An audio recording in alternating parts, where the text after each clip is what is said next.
إن الحمد لله نحمده ونستعينه ونستغفره ونعوذ بالله من شرور أنفسنا ومن سيئات أعمالنا من يهده الله فلا مضل له ومن يضلل فلا هادي له وأشهد أن لا إله إلا الله وحده لا شريك له وأشهد أن محمدا عبده ورسوله يا أيها الذين آمنوا اتقوا الله حق تقاته ولا تموتن إلا وأنتم مسلمون يا أيها الناس اتقوا ربكم الذي خلقكم من نفس واحدة وخلق منها زوجها وبث منهما رجالا كثيرا ونساء واتقوا الله الذي تساءلون به والأرحام إن الله كان عليكم رقيبا يا أيها الذين آمنوا اتقوا الله وقولوا قولا سديدا يصلح لكم أعمالكم ويغفر لكم ذنوبكم ومن يطع الله ورسوله فقد فاز فوزا عظيما أما بعد إن خير الكلام كلام الله وخير الهدي هدي محمد صلى الله عليه وسلم وإن شر الأمور محدثاتها وكل محدثة بدعة وكل بدعة ضلالة وكل ضلالة في النار أما بعد. Donc on va commencer aujourd'hui la partie numéro 3 dans l'explication du livre Haqiqatul Wala'i wal Bara fil Kitab wa Sunnah. Et on est arrivé donc dans la deuxième partie de cette introduction. Il y a quatre points d'introduction et on est arrivé au deuxième point, au dernier cours. Et on a expliqué dans ce deuxième point qu'il y a des nouvelles armées qui combattent cette da'wa, la da'wa salafiyya, hein, et comment les gens de bid'ah, les gens d'égarement se sont mis ensemble, les kuffars et les mubtadi'ah, hein, les chrétiens et les juifs, et les soufiyas et les rafidah, et les modernistes et les libéralistes se sont mis ensemble après le 11 septembre pour essayer de salir l'image de cette da'wa salafiyya et pour opposer cette da'wa salafiyya et pour l'accuser de ce dont elle est innocente. Et là où on était arrivé la dernière fois, on a expliqué que il y a eu des accusations qui ont été lancées de la part de ces gens-là, et on allait citer justement une parole du Cheikh Abdurrahman al-Sa'di rahimahullah, tiré de son livre Majmu' al-Fawaid wa Iqtinas al-Awabid, le point 111 dans ce livre, où on a posé la question au Cheikh Abdurrahman al-Sa'di au sujet des ulama du Najd, des ulama de la da'wa salafiyya dans la région du Najd à l'époque du Cheikh Mohammed ibn Abdul Wahhab et ceux qui sont venus après. Quelle est notre obligation envers eux? Quelle est notre obligation dans le comportement qu'on doit avoir envers eux? Alors le Cheikh Abdurrahman al-Sa'di il a répondu: Sa'alahu sa'ilun min ahli al-ilm ma al-wajib alayya sulukahu ma'a ulama'i Najd. فقال: اعلم يا أخي أن الواجب عليك موالاة جميع علماء نجد ومحبتهم والتقرب إلى الله بذلك، وأن تميزهم عن جميع المؤمنين لما خصهم الله به من العلم والإيمان والتعليم والدعوة والقيام بفروض كفايات نابوا فيها عن جميع المؤمنين وهي كثيرة جدا، وأن تجعل هذه الفواضل والفضائل نصب عينيك، وتعلم مع ذلك أنهم كسائر الناس بشر يجري منهم ما يجري من البشر، فاجعل ما يبلغك مما ينتقد عليهم إن صح ذلك وأكثره غير صحيح، اجعل ذلك مقابلا لما لهم من المحاسن والفضائل، تجد ذلك مضمحلا، وجاهد نفسك إن وجدت في نفسك على أحد منهم موجدة أن تداويها بالمحبة والثناء والدعاء تقربا إلى الله وقياما بالواجب وارتقاء إلى الكمال الممكن واعلم أنهم ولله الحمد كلهم على المذهب السلفي متفقون على إثبات ما أثبته الله ورسوله من صفات الله جل جلاله من غير استثناء على الوجه اللائق بعظمة الله وكبريائه ونفي ما نفاه الله ورسوله من النقص والكفو والند والتمثيل ومتفقون أيضا على الدعوة إلى الشهادتين التوحيد الخالص والاتباع الخالص وإذا فرض خطأ واحد منهم في بعض المسائل وهو معتقد هذا الأصل فخطأه قد غفره الله وتجاوز عنه بعد الاجتهاد وهو المظنون بل هو المعلوم من حالهم فإنهم يعتقدون ما ذكرنا من صميم قلوبهم ويدعون إليه ويقررونه وينكرون على جميع المعطلين النفاة كما ينكرون على المعطلين لتوحيد الألوهية أو التوحيد أو المعطلين لتوحيد الإلهية والعبادة وهم كلهم متفقون على أن من صرف نوعا من أنواع العبادة لغير الله من أي مخلوق يكون فهو مشرك كافر لأن هذا حد الشرك الأكبر المخرج عن دائرة الإسلام. On va expliquer jusqu'ici. Donc le Cheikh Abdurrahman al-Sa'di il répond, il dit: sache, ô mon frère, que l'obligation pour toi vis-à-vis de ces ulama du Najd, c'est que tu dois t'allier avec eux et les aimer et te rapprocher à Allah subhanahu wa ta'ala par leur amour, te rapprocher d'Allah subhanahu wa ta'ala par l'amour que tu as envers eux,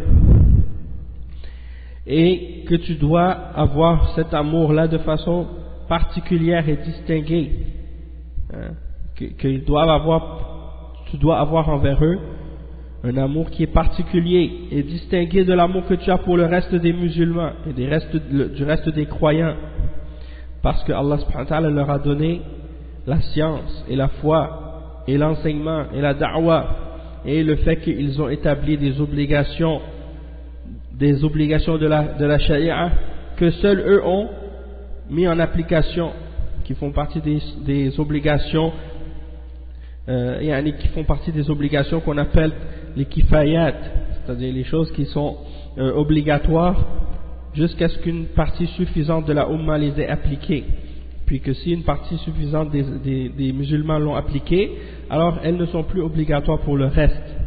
Donc eux, ils ont établi cette obligation qui était obligatoire pour une partie de la Ummah. C'est eux qui l'ont mis en application, cette obligation-là, et qui fait en sorte que le reste des musulmans n'ont plus cette obligation-là. Et donc ça, c'est une des choses que Allah subhanahu wa ta'ala leur a donné parmi les hommes de science.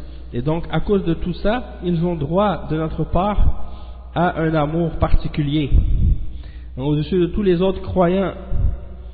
Et bien entendu, les choses qu'ils ont fait pour l'islam et pour la religion d'Allah subhanahu wa ta'ala, comme l'exemple de l'enseignement, l'exemple de la science que Allah leur a donnée et la foi qu'ils avaient, et l'application des obligations qu'ils ont eues. Tout ça sont des choses, parmi les nombreuses choses qui font que ces gens-là ont sur nous des mérites et des grâces. Donc si tu veux savoir quels droits ils ont sur toi, eh bien place ces choses-là devant tes yeux et regarde la situation et tu verras qu'ils ont sur toi donc cette obligation-là de ta part, que tu les aimes et que tu les prennes pour alliés et que tu les défendes. Et tu sauras également qu'ils sont malgré tout ça comme le reste des hommes, c'est-à-dire qu'ils sont des êtres humains, et qu'il peut se produire de leur part ce qui peut se produire de la part du reste des êtres humains. C'est-à-dire, ils peuvent faire des erreurs comme tous les autres êtres humains, à part les prophètes que Allah subhanahu wa ta'ala a envoyés, eux qui sont infaillibles dans la transmission de la révélation, tandis que eux sont des êtres humains qui ne sont pas des prophètes, et donc ils peuvent se tromper. Et donc, place ça devant tes yeux, place ça devant tes yeux, et Regarde tout ce que les gens peuvent ramener comme critique contre eux, et regarde si c'est vrai, et la plupart de ce qui est dit contre eux à leur sujet, des critiques qui sont faites contre eux, la plupart c'est des choses qui sont incorrectes, c'est-à-dire que c'est des choses qui sont fausses, qui ne sont pas authentiques, qui ne sont pas réelles. Donc prends ce qui est ramené et ce qui est rapporté contre eux, ramène les critiques qui sont faites contre eux qui sont correctes et qui sont vraies, des choses dont on les critique, et place-le en opposition avec toutes les bonnes choses qu'ils ont, toutes les qualités qu'ils ont, tous les mérites qu'ils ont. Et tu verras que les erreurs qu'ils ont, sont éliminées complètement par ces bonnes œuvres qu'ils ont faites et par ces bonnes choses qu'ils ont ramenées pour la Ummah. Et il dit, et lutte par toi-même. Il dit, lutte en toi-même et fais des efforts avec ta personne pour essayer de trouver en toi-même du bien et des éloges pour eux et de l'amour pour eux. Force-toi à les aimer, force-toi à faire des éloges pour eux et d'invoquer Allah subhanahu wa ta'ala pour eux. Lorsque tu trouves en toi-même quelque chose contre eux dans ton cœur, si tu trouves quelque chose dans ton cœur que tu n'aimes pas contre eux, fais des efforts pour essayer de repousser ces choses-là et fais des éloges, fais leurs éloges et force-toi à les aimer pour Allah subhanahu wa ta'ala. Et essaie donc de t'élever au plus haut niveau de la perfection possible en faisant ce qui est obligatoire pour toi. Et sache que par la grâce d'Allah subhanahu wa ta'ala, ils étaient tous sur la voie salafi, sur le madhab des salaf. Et le cheikh il le dit comme ça, il dit kulluhum ala al-madhab al-salafi, c'est-à-dire ils étaient tous des salafis. Tous les ulama du Najd, depuis le cheikh Mohammed ibn Abdul Wahhab, tous ceux qui sont venus après lui parmi ses élèves et ses descendants, ils étaient tous des salafis, sur la aqidah des salafs. Et ils étaient tous d'accord sur le fait d'affirmer ce que Allah subhanahu wa ta'ala a comme attribut et d'affirmer ce que le messager sallallahu alayhi wa sallam a affirmé à Allah subhanahu wa ta'ala comme attribut également.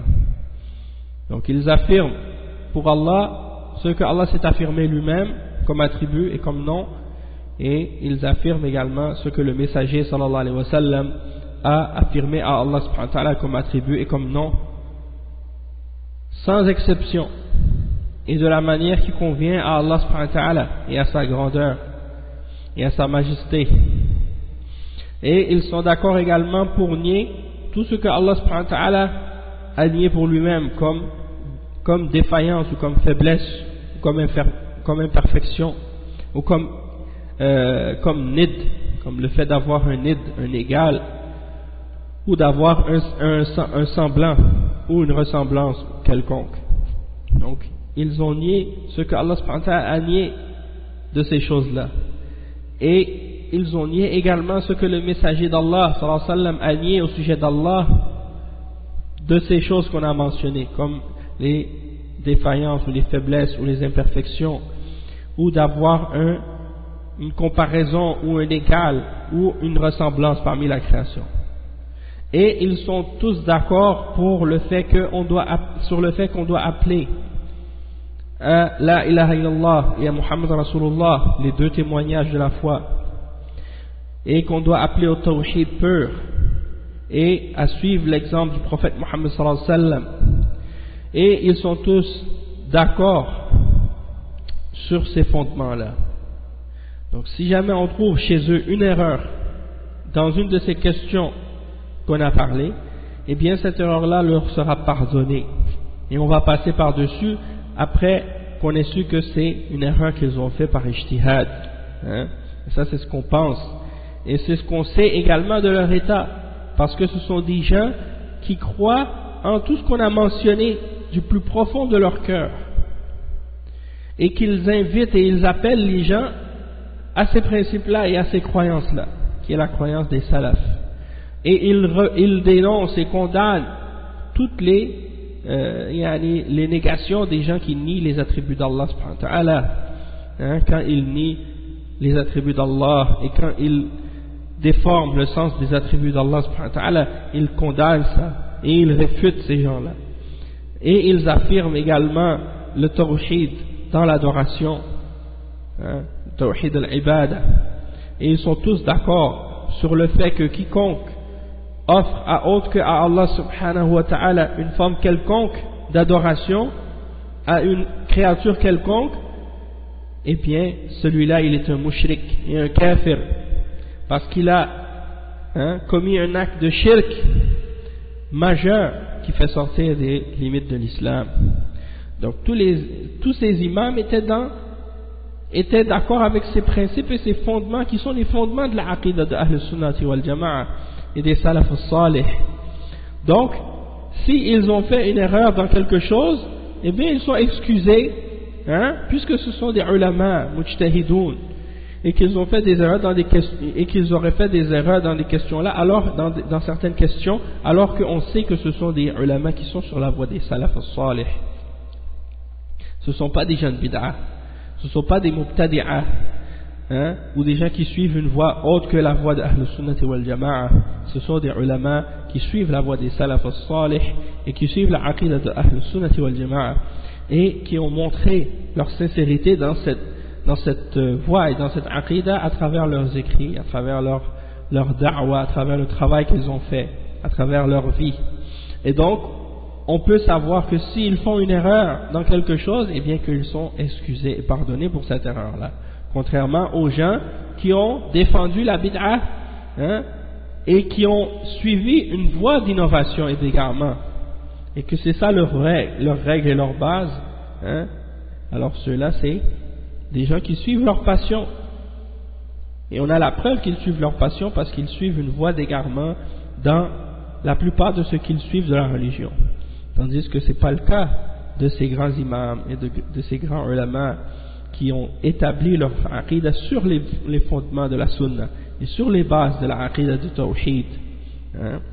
Donc il ne faut pas confondre entre deux choses qui sont totalement différentes.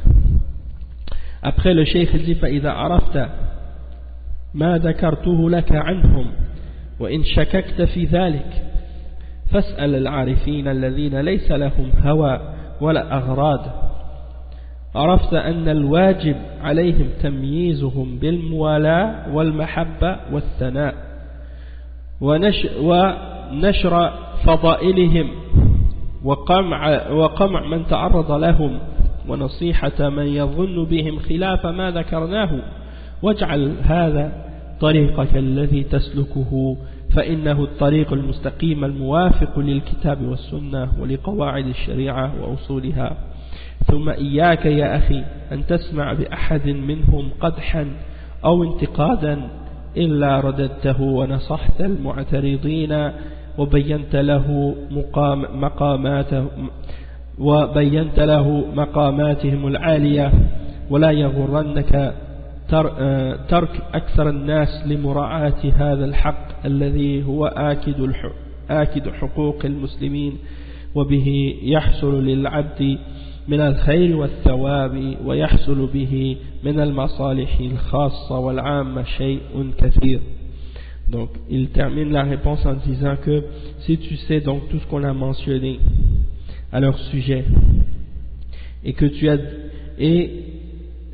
des doutes à ce sujet-là, eh bien demande à ceux qui savent, parmi ceux qui ne sont pas pris par la passion ni par les intérêts, et tu sauras que l'obligation qu'on a envers eux, c'est d'avoir pour eux une allégeance et un amour et de faire leur éloge d'une manière particulière et de propager, de faire connaître leur mérite et de repousser toute personne qui essaierait de leur porter atteinte, de porter atteinte à leur honneur et à leur da'wa, et de lui donner la nasiha à toute personne qui pense du mal d'eux ou qui pense d'eux du contraire de ce qu'on a mentionné, et fais de cette voie ta voie que tu suis parce que c'est le droit chemin qui est en accord avec le Coran et la Sunna et les règles de la Sharia ainsi que ses fondements. Puis prends garde, ô mon frère, d'écouter aux gens, d'écouter les gens qui les attaquent et qui les insultent et qui les critiquent. Et si tu les entends, eh bien ne les laisse pas dire ça sans que tu les réfutes et sans que tu aies donné à ceux qui s'opposent à eux la nasiha et sans leur avoir clarifié le niveau et le statut élevé que ces savants-là possèdent.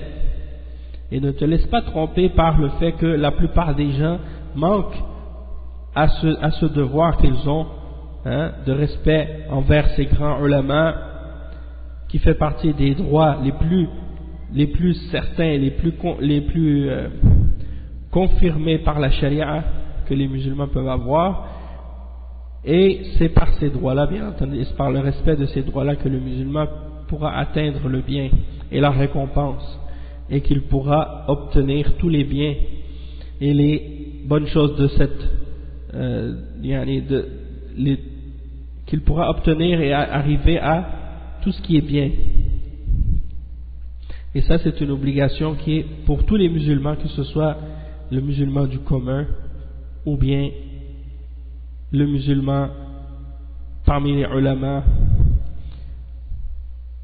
Et donc ça, c'est la fin de la citation du Cheikh Abdurrahman al-Sa'di dans cette parole qu'il a dit à propos des ulama du Najd.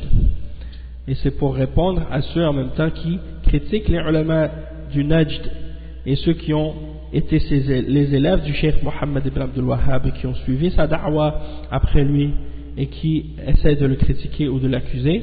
Donc ça, c'est l'attitude qu'on doit avoir envers eux et qu'on doit avoir envers les ulama, envers le Cheikh Mohammed ibn Abdul Wahhab et ceux qui ont propagé sa da'wa par la suite, qui est la da'wa salafiyya, la da'wa de Ahl Sunnah wal Jama'a. Ensuite, le Cheikh dit wa ta'wilul jahilin fi inhirafin akhar mudad. Donc les fausses interprétations de la part des ignorants qui sont dans une déviation qui est opposée et contraire à celle des autres groupes qu'on a mentionnés tout à l'heure. Le Cheikh dit ka'adati ahli al-inhiraf عن المنهج الوسط الذي يقوم على فهم السلف الصالح في كل عصر إذا ظهر انحراف في جهة الإفراط ظهر نقيضه من أهل التفريط فحينما ظهرت الخوارج ظهر في مقابل بدعتهم بدعة المرجئة وحينما ظهرت القدرية قابلهم الجبرية وتكرر السورة وما أشبه الليل بالبارحة فنتيجة لما حصل من أهل الغلو والجفاء من فهم خاطئ ومنحرف عن منهج السلف في عقيدة الولاء والبراء ظهر بعد المنحرفين الذين يطعنون في عقيدة الولاء والبراء المستمد من الكتاب والسنة وفهم سلف هذه الأمة فتجاهلوا عن عمد وتلبيس أن عقيدة الولاء والبراء صحيحة بريئة من تصرف الخوارج المارقين وأشباههم ولكن هؤلاء يستغلون الأحداث كالعادة للطعن في منهج العقيدة والدعوة التي قامت عليها هذه البلاد حتى تعدى أمرهم إلى المطالبة بإزالة كل الفوارق التي بين المسلمين والكافرين وربما أوجدوا شبها مبنيا على أدلة مشتبهة كأهل الأهواء والغلو فكان حالهم كما وصف الشيخ الإسلام رحمه الله حين قال. Donc on va traduire cette partie. Ça c'est l'introduction numéro 3. Le cheikh explique l'autre extrême. On a parlé de l'extrême des Khawarij qui ont dévié dans leur compréhension de Al-Wala wal-Bara, qui sont tombés dans l'extrémisme à ce sujet-là. Et là maintenant on mentionne quelque chose au sujet de l'autre extrême, de ceux qui ont complètement nié et rejeté même le principe de Al-Wala wal-Bara, et qui parfois opposent Al-Wala wal-Bara et imposent aux musulmans le contraire de ce qui est ordonné par Allah subhanahu wa ta'ala dans le Coran et dans la Sunna à ce sujet-là. Donc il dit c'est quelque chose qui est habituel de la part des gens de la déviation, ceux qui ont dévié de la voie du juste milieu. La voie du juste milieu qui est établie sur la compréhension des salaf as-salih. Donc à chaque époque, lorsqu'on a vu apparaître une déviation, que ce soit une déviation qui apparaisse du point de vue de l'exagération et de l'extrémisme, eh bien on voit apparaître une autre déviation du sens inverse et de l'opposé, et du sens contraire à cette déviation-là, à cette première déviation-là qu'on a mentionnée. Donc, lorsque sont apparus par exemple les Khawarij, on a vu apparaître ceux qui viennent à l'opposé de cette bid'a, qui est la bid'a des Murji'a. Donc les Khawarij sont arrivés et ils ont déclaré kuffar tous les musulmans qui font des grands péchés. Donc ça c'est un extrême. Et à l'autre extrême de ceux-là sont apparus ceux qui disent, comme les Murji'a, qui disent que non, peu importe les péchés que tu fais, du moment que tu es devenu musulman, tu as dit la ilaha illallah, Muhammad Rasulullah, il n'y a rien qui peut faire diminuer ta foi, et il n'y a rien qui peut te faire sortir non plus de la foi du moment que tu es rentré. Et donc ça c'est l'autre extrême de cette bid'a. Et donc c'est toujours comme ça.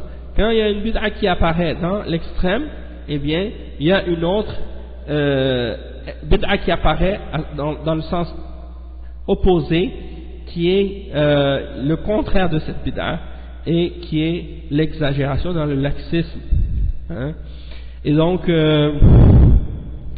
on a un autre exemple que le Cheikh mentionne ici, c'est l'exemple des Qadariya. Les Qadariya sont ceux qui nient la prédestination. Eh bien, on a vu apparaître en opposition à cette première déviation dans la croyance en Al-Qadar, on voit apparaître ceux qui ont dévié dans le sens contraire. C'est-à-dire que eux, au lieu de nier le Qadar, eh bien, ils sont tombés dans le contraire de la bid'a des Qadariya qui nie le Qadar, ils sont tombés dans l'exagération, dans l'affirmation du Qadar. Parce que les Qadariya disent que il n'y a pas de prédestination. Il n'y a pas de prédestination du tout.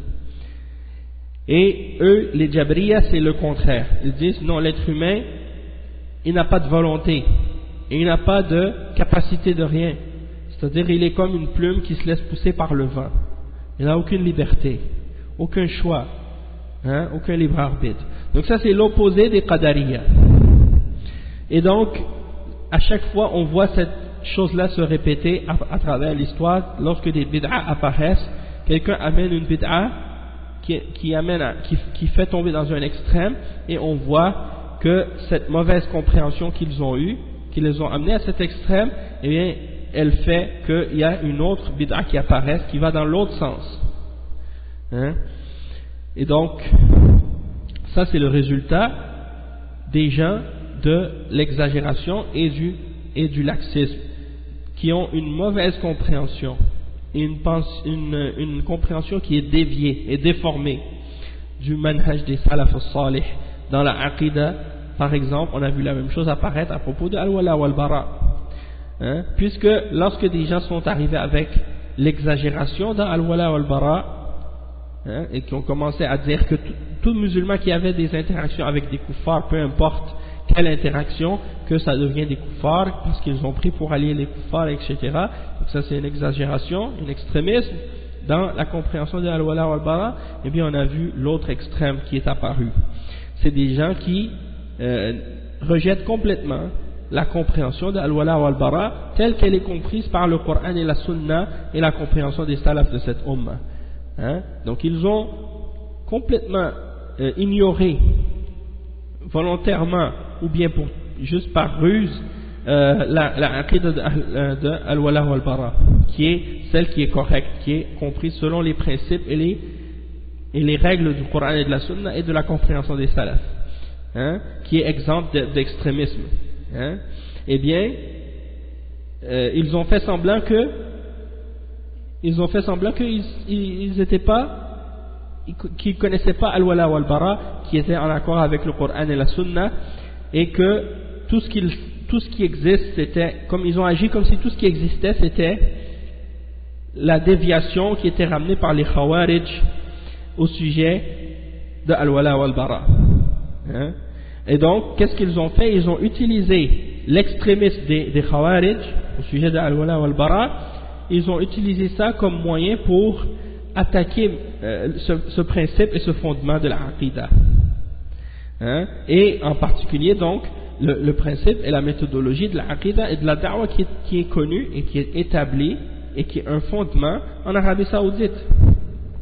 Et donc, ils sont même allés jusqu'à exiger de la part de l'Arabie Saoudite, par exemple, et du système d'éducation en Arabie Saoudite, d'éliminer et d'enlever toute distinction qui était faite dans les livres entre les musulmans et les kuffars, dans les livres de religion. Hein? Et ils ont même essayé de supporter ça par des shubuhat, hein, des semblants de preuves qui sont ramenés par les gens de la passion ou les gens de l'extrémisme. Hein? Et donc cette attitude qu'ils ont adoptée, elle a été décrite par le Cheikh al-Islam Ibn Taymiyyah dans Majmu' al-Fatawa, le volume 12 à la page 467.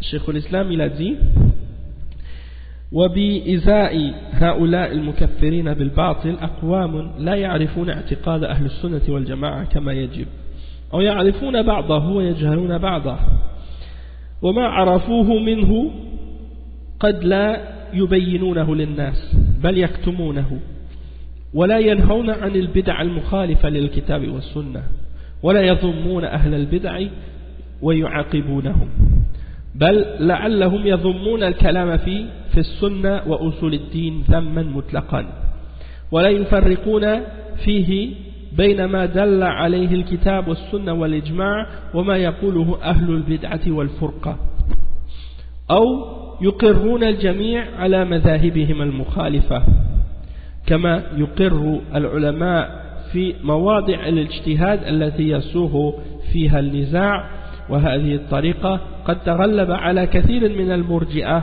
وبعض المتفقهة والمتصوفة والمتفلسفة كما تغلب الأولى على كثير من أهل الأهواء والكلام وكلتا هاتين الطريقتين منحرفة خارجة عن الكتاب والسنة انتهى كلامه رحمه الله. Le cheikh il explique ici une position des jeunes bid'a qui à son époque existait et qui existe toujours aujourd'hui.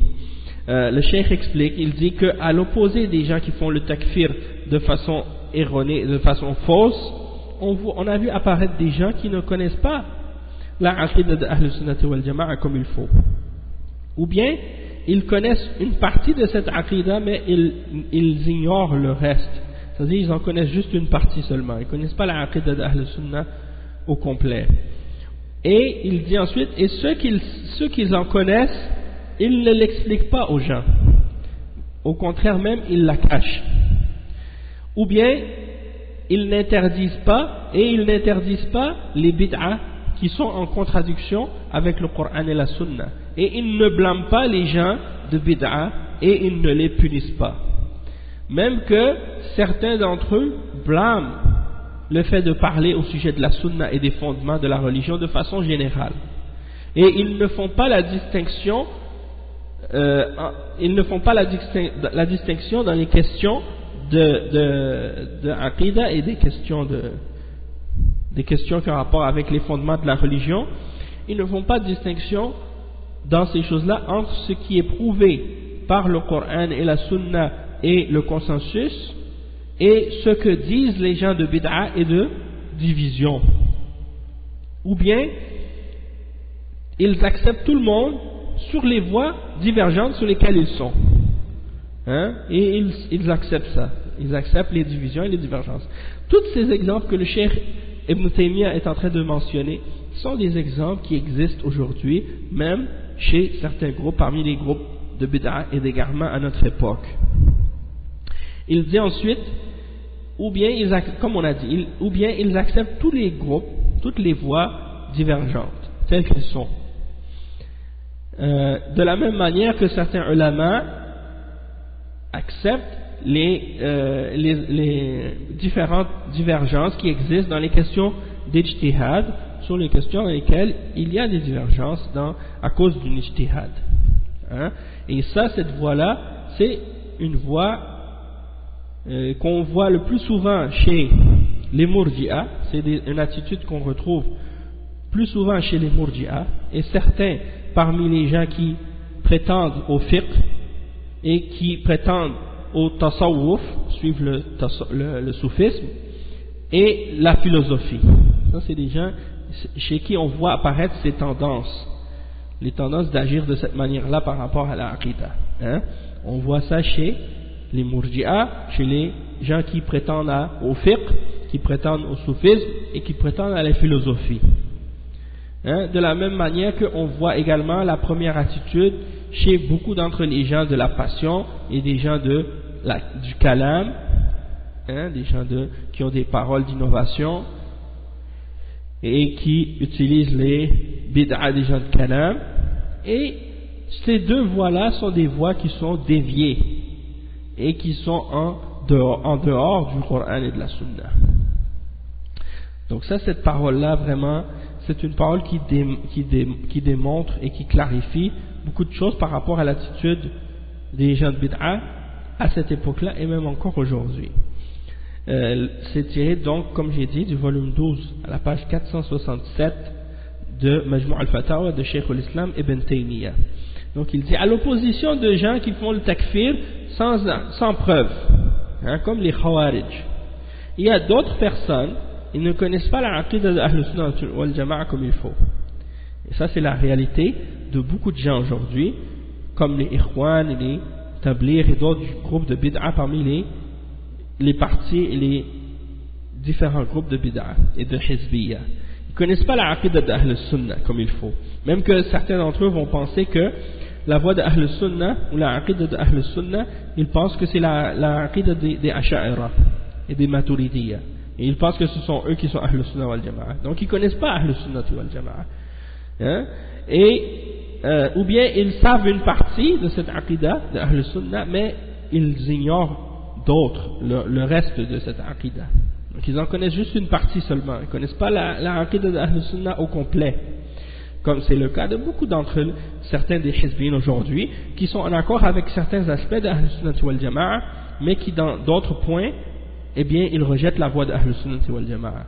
Comme par exemple, qu'est-ce qu'on retrouve chez les soufiyyin, ou bien chez certains parmi les sururiya et les qutbiyyin, qui acceptent certains aspects d'Ahl Sunnah, mais qui par exemple, en ce qui concerne l'attitude envers les dirigeants, là ils ignorent la aqida d'Ahl Sunnah, ou bien ils font semblant de l'ignorer. Et également par rapport à l'attitude envers les gens de bid'a, ils n'ont pas l'attitude des salafs, hein, et le comportement des salafs. Et ceux qu'ils connaissent de la aqida d'Ahl Sunnah, ils ne l'expliquent pas aux gens, même qu'ils le cachent. Et ça, c'est qu'est-ce qu'on a remarqué de la part des gens de hizbiyya et de bid'a à notre époque aujourd'hui. Quand ils savent quelque chose par rapport à la aqida d'Ahl Sunnah, par rapport à quelque chose, ils le cachent aux gens. Comme par exemple chez les hizbiyyin, envers les dirigeants, ils cachent la aqida d'Ahl Sunnah, comment on doit agir envers les dirigeants injustes, hein, et l'interdiction de se révolter contre eux, ou ainsi de suite. Et la même chose par rapport à qu'est-ce qu'on voit de la part des soufiyyin, et qu'ils cachent par exemple les aspects qui doivent être appliqués par rapport à al-wala ou al-bara, et ils cachent les éléments qui ont rapport à ces choses-là. Et ils n'interdisent pas par exemple les bid'a qui sont en contradiction avec le Coran et la Sunna, et ils ne blâment pas les gens de bid'a, et ils ne les condamnent pas, ils ne les condamnent pas, ils ne les punissent pas. Pour eux, la bid'a c'est normal, c'est pas interdit. Hein? Même qu'ils blâment le fait de mentionner quelque chose qui a rapport avec les fondements de la Sunna ou bien les fondements de la religion de façon générale. Donc ils n'aiment pas quand on parle de la aqida et quand on parle du tawhid et quand on parle de la Sunna, ça les dérange. Et ça c'est ce qu'on remarque de la part des hizbiyyin aujourd'hui, la même chose. Hein?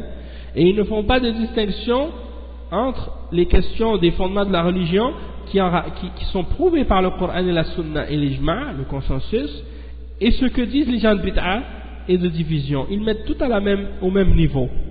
Ils ne vont pas distinguer entre ce qui est établi par les preuves du Coran et de la Sunna et du consensus et de ce qui est ramené par les gens de bid'a. Ils ne font pas de différence entre les deux. Ils mettent tout le faux et le vrai à égalité. Et ils disent أو يقرون الجميع على مذاهبهم. Ils acceptent tout le monde selon leurs divergences. على مذاهبهم المختلفة. Donc ils acceptent tout le monde, peu importe leurs divergences et leurs égarements et les choses qu'ils ont qui sont contradictoires les unes les autres. Et ils prennent tout ça comme étant des divergences dans les ijtihad, dans les mazahib, comme si c'était des divergences d'ijtihad dans les questions de fiqh ou des choses comme ça. Hein? Et ça on le remarque de la part des jeunes bid'a aujourd'hui, ils utilisent ces ruses-là aussi.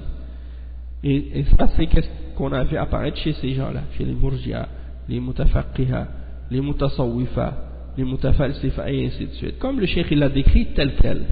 Ensuite le cheikh il dit وَلَقَدْ كَانَ شَيْخُنَا الشيخ صالح الفوزان حفظه الله يحكي حال هؤلاء في مقال كتبه أثناء ظهورهم بقوة بعنوان سيظهر الإسلام وستموت المبادئ الهدامة، نشر في صحيفة الجزيرة بتاريخ سنة 1425 من الشهر الأول اليوم 16 حين قال وقد سنحت الفرصة للمنافقين والذين في قلوبهم مرض بترديد مقالة الكفار باتهام الإسلام بالتطرف والإرهاب واتهام مصادره وعلمائه بذلك والمنادات بحرية المرأة ومساواتها بالرجل وخلعها للحجاب وتوليها أعمال الرجال ومناداتهم بإزالة الفوارق التي بين المسلمين والكفار باسم حرية الرأي وحرية الديانة وهدم كره الآخر وترك باب الولاء والبراء وحذفه من الكتب والمقررات الدراسية وعدم تكفير من كفره الله ورسوله ولو ارتكب نواقض الإسلام كلها. كل ذلك تحت مبدأ التسامح وحرية الرأي وقبول رأي الآخر، وكل من خالف هذه المبادئ الخبيثة عندهم والتزم بالإسلام وأصوله وأحكامه فهو متشدد ومتطرف وتكفيري. نعم. Donc on va traduire cette partie-là. Donc le cheikh, il dit que notre cheikh Salih al-Fawzan hafizahullah, il a décrit l'état de ces gens-là dans un article qu'il a écrit lorsque ces gens-là sont apparus avec force en Arabie Saoudite, dans un article qui s'intitulait « L'islam va avoir le dessus et ses principes destructeurs vont mourir ». Et ces principes destructeurs vont mourir. Quand il parle des principes destructeurs, c'est-à-dire toutes les idéologies et les principes qui viennent de l'Occident ou de l'Orient, qui sont basés sur le kufr et le shirk, qui sont propagés aujourd'hui dans les pays musulmans, et dans les pays non musulmans aussi, tous ces principes-là, on les appelle al-mabadi al-haddama, donc les fondements et les principes destructeurs, qui viennent pour détruire l'islam, comme la démocratie, la laïcité, les droits de l'homme, en particulier les droits de l'homme qui viennent en opposition avec les règles de la charia, ou bien également le socialisme ou le communisme et toutes ces autres idéologies qui ont été inventées par les hommes en Occident ou en Orient dans les siècles derniers ou dans le passé. Tous ces principes-là sont des principes destructeurs, et ces principes destructeurs-là vont être détruits eux-mêmes et vont mourir, et c'est l'islam qui va avoir le dessus, hein? Donc ces principes-là vont être morts. L'islam existait avant ces principes, et après ces principes l'islam va continuer à exister. Ces principes-là vont mourir, hein? Donc le cheikh il a écrit un article donc dans le journal qui a été publié dans le journal Al-Jazira, Sahifatul Jazira, et la date de la parution de cet article c'était le 16 du premier mois de l'année 1425 de la Hijra. Et il a dit donc dans cet article, l'opportunité a été donnée aux munafiqin, ceux qui ont des maladies dans leur cœur, de répéter la parole des kuffars qui accusent l'islam d'extrémisme et de terrorisme, et qui accusent les fondements et les références de cette religion, de même que les ulama de cette religion, d'extrémisme et d'intégrisme et de terrorisme et toutes ces choses-là. Donc, et ils ont appelé, ces hypocrites ont appelé à la libération, à l'émancipation de la femme, et ils ont appelé à l'égalité entre l'homme et la femme, et à dire que l'homme est égal à la femme. Et ces hypocrites ont même appelé également à ce que la femme enlève son hijab, et ils l'ont appelé également à faire les mêmes travaux que les travaux des hommes. Et on les a appelés également, et on les a vus appeler également, ces hypocrites, à éliminer toutes les distinctions et les différences qui existent entre les musulmans et les kuffars au nom de la liberté d'opinion et de la liberté de religion, et au nom de ne pas contraindre l'autre. Et ils ont appelé même à abandonner le chapitre de Al-Wala wal-Bara, de l'alliance et du désaveu, et de l'éliminer complètement des livres et des livres qui existent, donc des livres qui ont été écrits, également du programme d'enseignement, des programmes d'enseignement dans les écoles. Donc ils ont appelé les musulmans de l'Arabie Saoudite à éliminer ça complètement des livres, et de ne pas faire le takfir de celui que Allah a déclaré kafir, et de celui que le messager sallallahu alayhi wa sallam a déclaré kafir, même s'il a commis un des actes qui annule l'islam, ou même s'il a commis tous les annulatifs de l'islam au complet, qu'on n'a pas le droit, ils ont appelé à dire qu'on n'a pas le droit de le déclarer kafir, celui que Allah et son messager ont déclaré comme tel. Tout ça sous le principe de la tolérance et de la liberté d'opinion, et sous le principe de dire qu'il faut accepter l'opinion de l'autre, et que toute personne qui contredit les fondements sales et corrompus qui sont ramenés de leur part, qui sont en contradiction avec les fondements de l'islam, et qui préfère s'attacher à l'islam et à ses fondements et à ses règles, alors on va dire de lui que, alors ils disent de lui que c'est un extrémiste et un intégriste, ou bien un takfiri, que c'est quelqu'un qui fait le takfir ou des choses de ce genre. Donc ils mélangent, et ils veulent essayer de faire en sorte que les musulmans qui s'accrochent aux fondements et aux principes et aux règles de l'islam soient marginalisés, et qu'on les traite d'intégristes ou d'extrémistes ou de fondamentalistes ou de takfiriyin ou des choses de ce genre. Le cheikh dit ensuite, حتى تناولوا بهذه الاتهامات أئمة الإسلام ومجدديه كشيخ الإسلام ابن تيمية وشيخ الإسلام محمد بن عبد الوهاب، حتى نادى بعضهم بإعادة النظر في كتب العقيدة وإخلائها من كل ما يتعارض مع مبادئهم ورغباتهم. ونقول لهؤلاء وهؤلاء ما قاله الله لهم: قل موتوا بغيظكم إن الله عليم بذات الصدور. وسيبقى الإسلام وتموت المبادئ الهدامة وأهلها. سنة الله في الذين خلوا من قبل ولن تجد لسنة الله تبديلا. انتهى كلامه رحمه الله. Donc le cheikh il termine en disant que ils ont même essayé d'atteindre par ces accusations les imams de l'islam et les réformateurs de l'islam, comme Cheikh l'Islam Cheikh l'Islam ibn Taymiyyah et Cheikh l'Islam Muhammad ibn Abdul Wahhab, et certains ont même appelé à faire des revisions des livres de Aqidah pour éliminer de tous les livres de Aqidah tout ce qui est en opposition avec leurs principes et leurs désirs. Et le Cheikh Al-Fawzan a dit, et nous disons à ceux-là et à ceux-là ce que Allah leur a dit dans le Coran, dans le verset 119, dans Surat Al-Imran, dit, mourrez de votre rage. Certes, Allah connaît ce qu'il y a dans vos poitrines. Et le Cheikh il dit, et l'islam va demeurer. Et les principes destructeurs, ainsi que les gens qui supportent ces principes destructeurs-là vont mourir. Et ça c'est la règle d'Allah pour ceux qui sont morts, hein, qui sont passés auparavant, et tu ne trouveras pas de changement dans la règle d'Allah subhanahu wa ta'ala. Verset 62 dans Surat Al-Ahzab.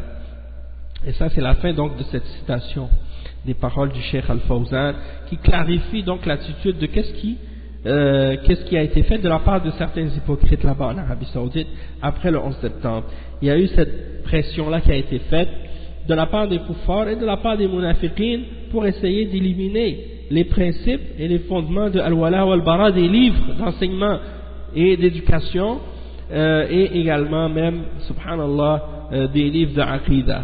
Et le cheikh il leur a dit même dans une autre parole, dans un autre texte aussi, il a dit, mais dans ce cas-là, est-ce que vous allez effacer les versets du Coran? Dans ce cas-là, est-ce que vous allez effacer les versets du Coran et les hadiths de Sahih al-Bukhari et de Sahih Muslim et des Sunan qui supportent et qui confirment les principes de Al-Wala wal-Bara? Hein? Est-ce que vous allez enlever les versets dans le Coran qui ne font pas votre affaire et qui sont contraires à vos désirs et à votre passion? Hein? Vous ne pouvez pas faire ça. Donc, même s'ils enlevaient tous les livres d'Aqidah et effacer tous les passages où on parle de Al-Wala wal-Bara dedans, est-ce qu'ils vont effacer qu'est-ce qui est dans le Coran? Est-ce qu'ils vont effacer qu'est-ce qui est dans la Sunna? Ils ne peuvent pas. Et donc c'est pour ça, le cheikh il a dit, mourrez de votre rage. Allah sait qu'est-ce qu'il y a dans ce qui est dans les poitrines et de ce qui est dans les cœurs. Et donc le cheikh il termine donc ce passage, ce chapitre, ce point dans l'introduction en disant, inna da'watana wa manahijana wa ulama'ana bura'a'un min hadha al-fahm al-fasid lil-wala'i wal-bara' min qibali ahli al-ghuluwi wat-tashaddud kama annana la nuhibbu al-kuffar ونبرأ إلى الله من عقائدهم وأديانهم ونعلن ذلك جهارا نهارا فلا يعني ذلك أن نظلمهم أو نغدر بهم أو نفي بعهود أو لا نفي بعهودهم بل الشريعة جاءت بمنهج وسط عدل في التعامل معهم يجتمع فيه البغض لهم ولدينهم مع الإحسان إليهم والقيام بحقهم الذي أوجبه الله من حفظ العهد والأمان وغير ذلك مما ستراه مفصلا في هذا الكتاب. Donc le cheikh il explique, il dit notre da'wa, notre manhaj et nos ulama sont innocents de cette compréhension corrompue de al-wala wal-bara de la part des gens de l'exagération et de l'extrémisme. De la même manière que nous n'aimons pas les kuffars et nous nous désavouons auprès d'Allah subhanahu wa ta'ala, nous nous désavouons de leur croyance et de leur religion et nous déclarons cela ouvertement, hein, en plein jour. Et cela ne veut pas dire que nous leur faisons de l'injustice ou que nous allons trahir notre parole qu'on a avec eux ou notre engagement qu'on a envers eux. Non, ou qu'on ne va pas respecter nos engagements et nos pactes qu'on a envers eux. Non. La charia est venue avec un manhaj, avec une méthodologie qui est intermédiaire, qui est juste, qui est dans le juste milieu et qui est juste dans la façon dont on doit interagir avec eux, c'est-à-dire avec les kuffars.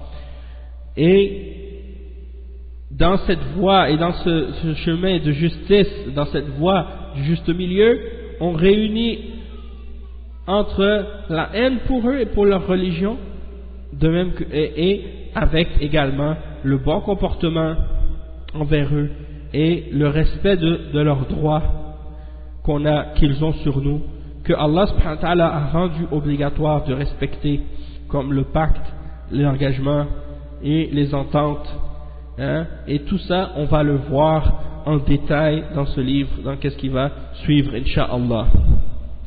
Donc c'est pour dire que les kuffars, parmi les juifs, parmi les chrétiens, les laïcs et les démocrates, ces gens-là, qu'est-ce qu'ils font?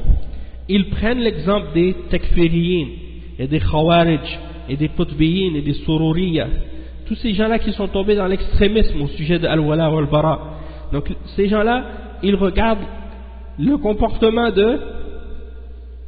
de ceux-là qui ont exagéré et qui ont dévié dans la question de al-wala ou al-bara, et ils utilisent leur exagération et leur extrémisme comme justification pour attaquer et critiquer l'islam et les ulama de l'islam et al-wala ou al-bara. Alors les ulama de Ahl Sunnah, ils ont répondu à ces accusations-là, et ils ont dit: nous on n'est pas des khawarij, et on n'est pas des gens de l'extrémisme qui ont exagéré dans ces questions-là.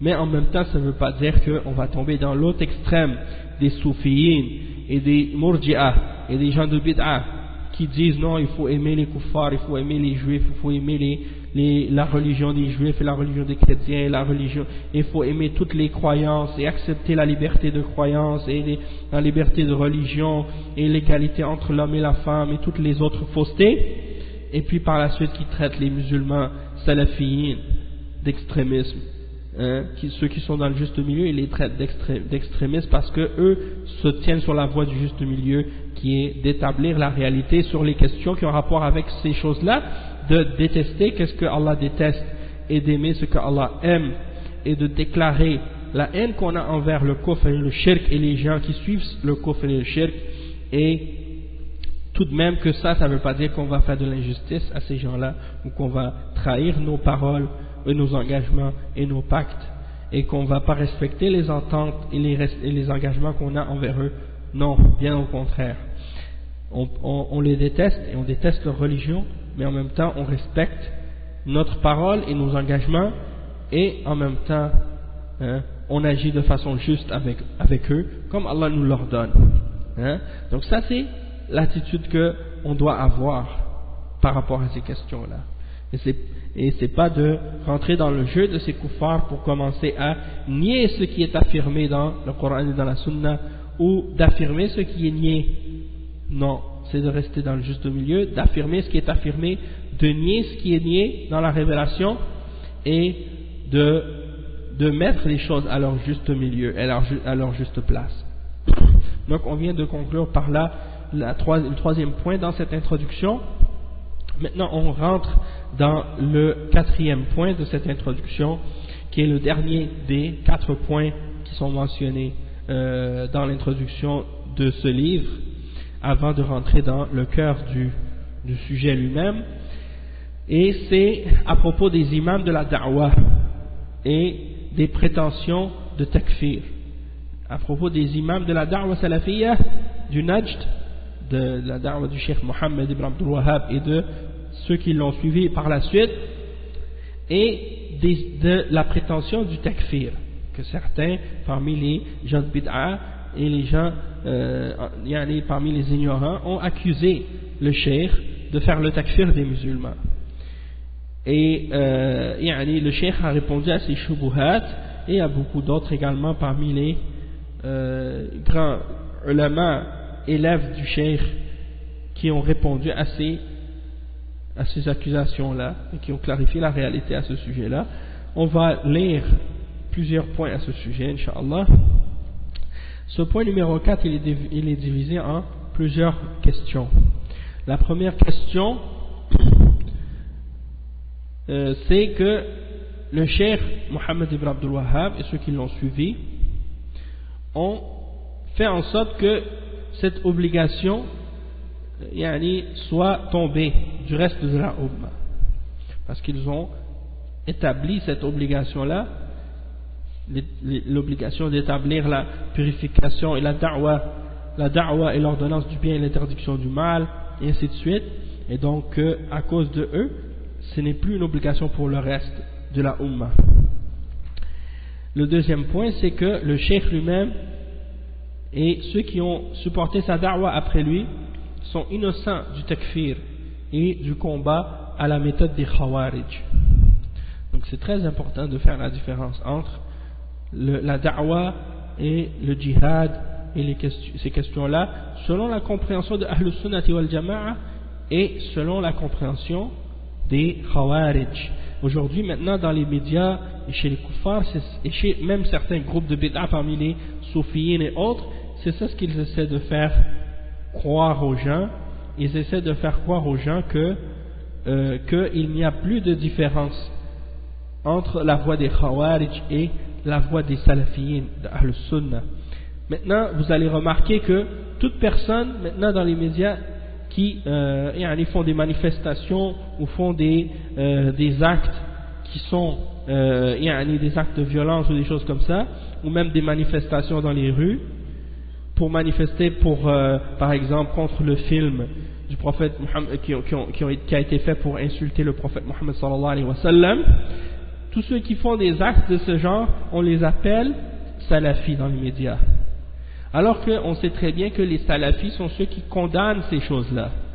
Donc, on condamne ceux qui agissent de cette manière-là parmi les musulmans, qui font des manifestations et des choses de ce genre. Tout ça, les ulama ont été les premiers à dénoncer ces actes de terrorisme qui ont été faits, ou ces actes de violence qui ont été faits de la part de certains, et à expliquer aux musulmans comment ils doivent agir vis-à-vis de ces films et de ces attentes, de ces atteintes à l'honneur du prophète sallallahu alayhi wa sallam, ou bien des insultes qui ont été faites contre le prophète sallallahu alayhi wa sallam.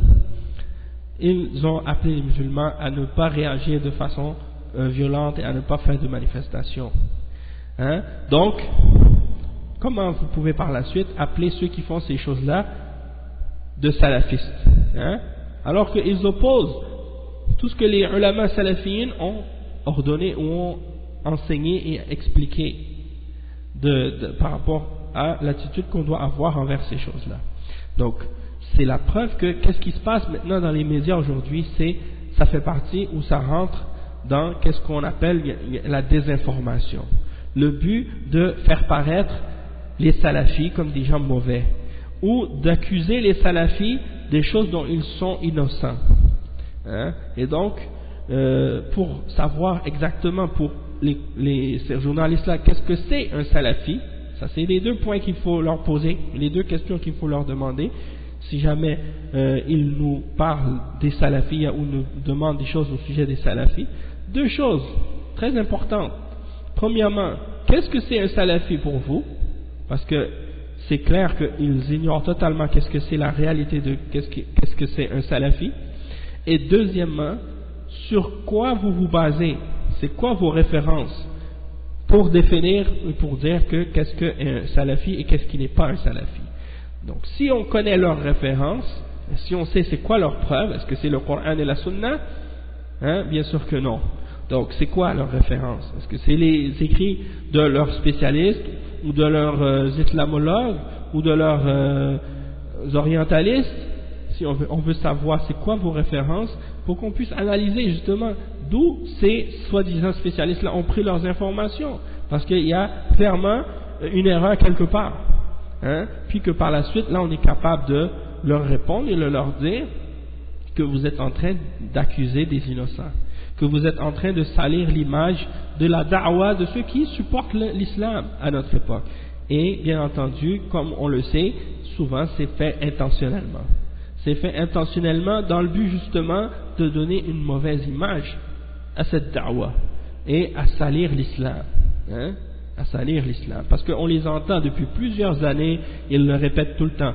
Ils disent on n'a rien contre l'islam, on n'a rien contre les musulmans. Qu'est-ce qu'on en a contre? On a contre seulement ceux qui sont des islamistes, ou ceux qui sont des intégristes, ou ceux qui sont des fondamentalistes, ou ceux qui sont des... ils ramènent toutes sortes de noms comme ça pour distinguer entre le musulman qu'ils acceptent et le musulman qu'ils n'acceptent pas. Mais on remarque une chose, parmi tous ces nouveaux termes qu'ils inventent au sujet de ceux qu'ils n'acceptent pas ou qu'ils n'aiment pas, qu'ils ne le définissent jamais comme il faut ou correctement. Et donc l'exemple qu'on a retrouvé par exemple de la part de certains, c'est que l'exemple de ceux qu'ils appellent des islamistes ou des choses de ce genre, c'est ceux soi-disant qui veulent faire de l'islam un islam politique, sans expliquer ou détailler qu'est-ce que ça veut dire un islam politique. Ou il y en a d'autres qui vont dire comme exemple, comme par exemple une Algérienne ici à Montréal, sa mère est grecque, son père est algérien, elle a grandi en Algérie, Jamila Ben Habib. Elle s'était même présentée aux dernières élections. Quand elle s'est présentée dans des émissions de télé au Québec pour parler de ça, qu'est-ce qu'elle a dit? Elle a dit l'islam qui est l'islam ordinaire, c'est l'islam de ma grand-mère. L'islam de ma grand-mère, c'est un islam normal, un islam de paix, un islam d'amour, un islam de je sais pas quoi. Tandis que elle, qu'est-ce qu'elle était contre? C'est l'islam politique. Et là encore là, si c'est sur ça que quelqu'un va se baser pour distinguer entre qu'est-ce qui est correct et qu'est-ce qui est incorrect par rapport à l'islam, comme si on va prendre nos grands-parents comme des références dans la religion d'Allah pour déterminer qu'est-ce qui est l'islam et qu'est-ce qui n'est pas l'islam. Moi je dis à cette femme, non, ça c'est pas la bonne référence. Que ce soit Jamila Ben Habib ou n'importe quel autre, c'est la même chose. Que ce soit Fatima Houda Pépin ou n'importe quelle autre parmi ces femmes maghrébines que les koufars mettent dans les médias en première ligne pour essayer de montrer que ce sont des femmes qui sont soi-disant courageuses. Courageuses de quoi? Courageuses de dire ce que tous les koufars disent ou ce que tous les koufars pensent? Non. Pour qu'elles soient vraiment courageuses, ces femmes-là, il faudrait qu'elles viennent à la télé et dire ce que tout le monde ne veut pas entendre parmi les koufars. C'est-à-dire de dire la vérité à propos de l'islam. Mais d'aller à la télé devant tous les koufars et dire aux koufars ce que les koufars pensent, ce qu'ils veulent entendre, il n'y a aucun courage là-dedans. Et ça demande aucun courage de le faire. Non, le courage c'est plutôt d'aller à la télévision, dans la radio et de dire aux koufars la réalité de qu'est-ce que c'est l'islam. Et de qu'est-ce qui déplaît à ces koufars, de qu'est-ce que Allah a ordonné ou enseigné et qu'est-ce que le prophète sallallahu alayhi wa sallam a ordonné ou enseigné dans le Coran et dans la Sunna. Donc ça c'est juste en passant. Mais nous on dit à cette femme, nos références par rapport à l'islam c'est le Coran premièrement parce que c'est la parole d'Allah subhanahu wa ta'ala, et ensuite la Sunna qui est la parole du prophète sallallahu alayhi wa sallam révélée au prophète sallallahu alayhi wa sallam par Allah. وَمَا يَنْتِقُ عَنِ الْهَوَى إِنْ هُوَ إِلَّا وَحْيٌ يُوحَى. Il ne parle pas selon la passion, et ce n'est qu'une révélation qui lui a été révélée. Et ensuite le consensus de la Ummah. Et ça c'est la troisième référence, qui est le consensus des salaf et le consensus des ulama de la Ummah. Ça c'est qu'est-ce qui va nous faire distinguer, c'est qu'est-ce qui nous aide à comprendre et à distinguer entre qu'est-ce qui est l'islam et qu'est-ce qui n'est pas l'islam. Peu importe qui ou quoi ou quelle personne va dire quoi que ce soit au sujet de la religion d'Allah, que ce soit un islamiste, que ce soit un politicien, que ce soit un philosophe, que ce soit peu importe qui il est, même un savant ou un dirigeant ou n'importe qui parle au nom de l'islam, tout ce qu'il dit va se mettre dans la balance de ces trois choses-là. Et si c'est en accord, on l'accepte, et si c'est en contradiction, on le rejette. Peu importe que ce soit d'une personne qui est vieille ou jeune, que ce soit du moment que la personne, qu'est-ce qu'elle dit, c'est que la personne qui parle de l'islam, c'est un savant qui est supporté par qui supporte ses dires par qu'est-ce qui est dans le Coran et dans la Sunna et par l'ijma' des salafs et également la compréhension des salafs. Donc quand il parle sur ces fondements-là, on dit ça, c'est qu'est-ce qu'on doit suivre. Mais si quelqu'un nous ramène les exemples de qu'est-ce que sa grand-mère a dit, qu'est-ce que son grand-père a fait, ou sa grand-mère, et que ses grands-parents n'étaient pas des savants, n'ont pas étudié la religion de l'islam avec les savants de l'islam, et qu'ils ont fait des choses, parfois c'est des superstitions, parfois c'est des choses qui ont été inventées, parfois c'est des gens qui savaient ni lire ni écrire, qui n'ont jamais rien compris de l'islam, ni même compris le Coran et la Sunna. Ils ont vécu selon qu'est-ce qu'ils ont pensé, selon leurs idées personnelles, non pas selon l'islam. Donc on ne peut pas prendre ça comme étant des références pour savoir qu'est-ce que c'est la religion d'Allah. C'est comme la plupart des gens aujourd'hui qui sont dans les pays européens ou les pays occidentaux, qui se disent qui se disent catholiques ou chrétiens, la plupart d'entre eux, ils savent pas réellement qu'est-ce qui est enseigné dans, par exemple, le Concile du Vatican II. Et qu'est-ce qui est écrit ou reconnu comme dogme officiel de l'Église catholique. Donc ils vont dire des choses qui sont en accord avec la religion catholique, et d'autres qui vont dire des choses qui sont en contradiction, et puis, c'est pas ça qui va être la référence pour un catholique pour savoir qu'est-ce que c'est la religion catholique, qui est une religion de shirk, une religion de mensonge et de fausseté, à la base. Comme le judaïsme, la même chose. Tu vas rencontrer un juif au coin de la rue, il va te raconter des choses sur le judaïsme et sur qu'est-ce que dit le judaïsme. Est-ce que c'est lui que tu vas prendre comme référence pour savoir si c'est ça le judaïsme ou non, ou bien tu vas aller retourner parler avec un rabbin quelconque ou une autorité quelconque dans le judaïsme. Tu retournes à des gens qui ont une base, qui ont une référence. Tu ne vas pas retourner à n'importe quel ignorant dans la rue ou un individu comme du commun des gens pour parler de la religion de l'islam. Donc c'est la même chose, que ce soit cette femme, Jamila Ben Habib, qui n'a jamais étudié la religion d'Allah, qui n'a jamais étudié l'islam, et qui prend ses grands-parents ignorants comme des références pour savoir qu'est-ce que c'est la différence entre qu'est-ce qui est vrai et faux dans l'islam, ou bien Fatima Ouda Pépin, qui a peut-être appris l'islam quand elle était en maternelle, qui a étudié la religion, le Coran quand elle était avant de rentrer au primaire, puis qu'elle a tout oublié qu'est-ce qu'elle avait appris de la religion. Maintenant elle parle comme si elle avait connaissance de la religion de l'islam, et elle veut dire aux gens qu'est-ce qui est correct, qu'est-ce qui n'est pas correct dans ces choses-là. Ces gens-là, ils sont placés là par les kuffars pour essayer de faire croire aux kuffars qu'il y a des musulmans qui contestent l'islam parmi les musulmans. Et c'est pour faire croire aux kuffars que qu'est-ce qu'ils sont en train de dire à propos de l'islam, c'est la vérité. Et qu'ils ont raison de critiquer l'islam. C'est juste ça qu'ils veulent. Et c'est ça ce qu'ils cherchent quand ils cherchent des Arabes ou des Maghrébins qui vont critiquer l'islam pour les mettre devant les gens pour dire aux autres kuffars, regardez, même des Arabes critiquent l'islam. Même des gens qui sont nés dans les pays musulmans sont des gens qui critiquent l'islam, eux autres aussi. Donc vous êtes dans le vrai. Ça c'est des exemples de ce qui se passe, et maintenant ça se passe même dans les pays musulmans et même en Arabie Saoudite. Cette catégorie-là d'hypocrites qui est apparue dernièrement, qui appelle les musulmans là-bas même à rejeter des aspects de la aqidah et des aspects des fondements de l'islam. Donc c'est ça qui est mentionné. Donc Allah al-Musta'an, ça c'est des choses qu'on va clarifier, c'est très important. Vous voyez comment la question est très importante et comment c'est important de la comprendre comme il faut. Donc l'innocence du cheikh et de ses fidèles vis-à-vis de la question du takfir et de la voie des khawarij.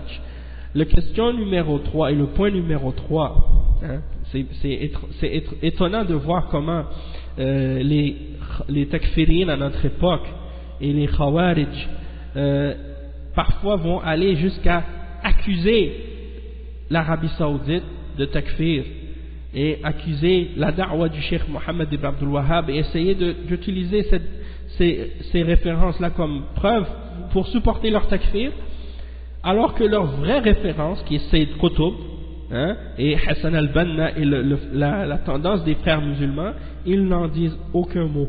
Et ils ne les accusent même pas. Ils ne parlent même pas d'eux, alors que c'est eux qui sont réellement à l'origine de ça. Et que quand on lit les livres et les écrits du Cheikh Mohammed ibn Abdul Wahhab et qu'est-ce qu'il a fait durant sa vie, on ne retrouve aucune ressemblance entre sa da'wa et la da'wa de ces gens-là. Ces deux da'was qui sont complètement opposés dans ses fondements et dans ses applications. Donc pourquoi essayer de faire de l'injustice et d'accuser le cheikh alors qu'il est innocent de ça? Le point numéro 3, bara'atu a'immati ad-da'wa min al-ghulat alladhina yahtajjuna bi ba'd itlaqatihim. Donc l'innocence des imams de la da'wa, de l'extrémisme de certains qui essaient d'utiliser comme preuve certaines paroles générales de ces imams.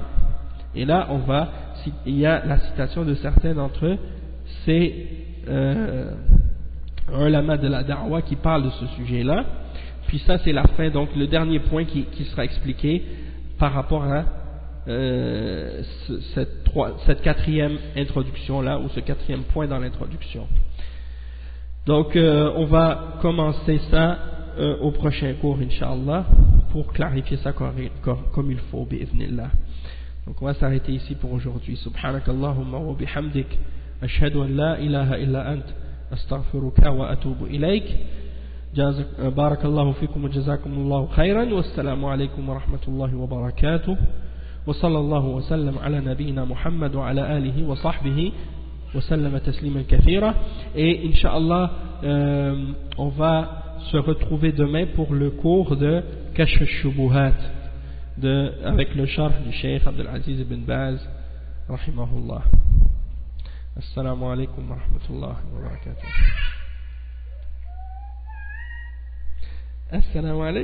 Assalamu alaikum Salma.